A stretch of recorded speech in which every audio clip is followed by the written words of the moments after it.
Vamos conversar com a Clarissa, porque esse acidente em outubro, Clarissa, lembrando, né, quando ele caiu no banheiro lá do Palácio da Alvorada, acabou impactando a agenda do presidente. O efeito político era a preocupação de Lula, uma das preocupações do presidente Lula, né, como isso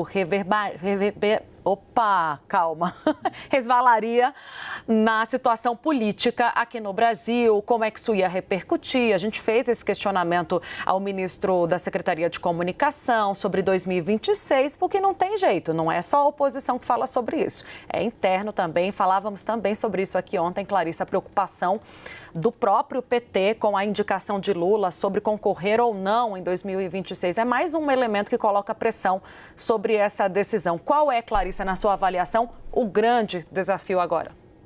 Tainá, o primeiro desafio é a gente acalmar aí a política nacional, né? Porque é natural essa ansiedade toda em relação a quando o presidente da República vai poder retomar integralmente suas atividades, se ele vai ter alguma restrição, se não vai ter, se vai ter sequela ou se não vai ter. Pelo que eu senti das conversas que eu tive com integrantes da equipe médica, tudo está sendo feito muito passo a passo. Então, vai depender da recuperação dele. Não adianta a gente querer projetar se Lula vai conseguir ir para o Japão ou se vai conseguir para o Vietnã a essa altura do campeonato. A gente está falando aí de um intervalo longo.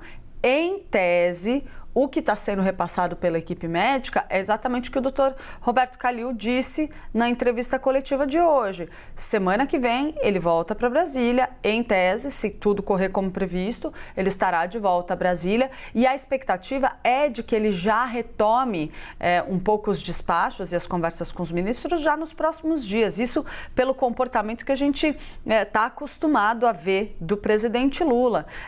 Claro, por mais que ele vá restringir um pouco a sua carga ali, um pouco ou bastante a sua carga nos próximos dias, com uma imposição muito mais intensa por parte da equipe médica, a tendência é que assim que ele puder e que os médicos permitirem, ele vai ter mais movimentação correndo ali, seja no quarto do hospital, seja no Alvorada ou mesmo mais adiante no Palácio do Planalto. Um ponto que é interessante a gente casar aí com a nossa avaliação, Tainá e Uribe, é que essa agenda internacional é tida como fundamental pelo presidente Lula. Desde o início desse mandato, ele vem se colocando como um nome que quer essa projeção externa, ele quer colocar o Brasil ali numa rota diplomática mundial, ele vem trabalhando por isso desde depois da eleição.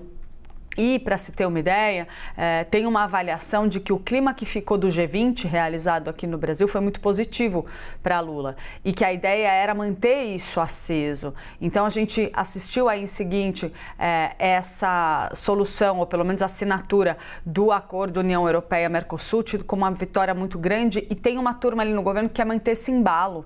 Então, a ideia era já entrar agora no fim do ano com definições sobre a COP30, definição do presidente, já algumas estruturas sendo montadas para começar a dar o suporte à organização do evento e logo em seguida Lula também casar isso com mais viagens internacionais, consolidando essa figura que ele quer imprimir ao governo brasileiro de um player muito importante na diplomacia mundial. Então, é fundamental? Certamente assim que Lula for autorizado a fazer esses trajetos, ele vai fazê-lo. Mas agora, nesse momento, me parece que qualquer previsão que a gente faça é especulativa. A gente vai ter que aguardar a recuperação dele mesmo e o posicionamento dos médicos. Vou atrás disso. Conto para vocês amanhã se eu souber.